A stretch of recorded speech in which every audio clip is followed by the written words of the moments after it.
Ce personnage m'a tellement marqué moi-même qu'on me voyait marseillaise, pleine d'accent et Fanny.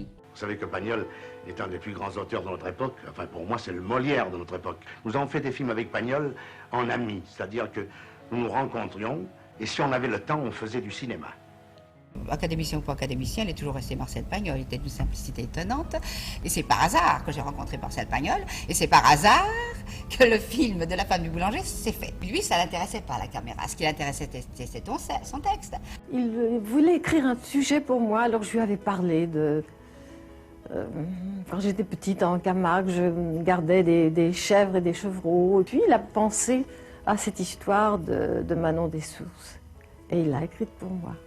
J'ai servi d'appui travelling, c'est-à-dire que ça représentait une petite fête populaire, et moi j'étais de dos, et l'appareil était dans mon dos donc, et j'avançais 4 ou 5 mètres comme ça, et je sortais du camp pour aller cadrer l'héroïne.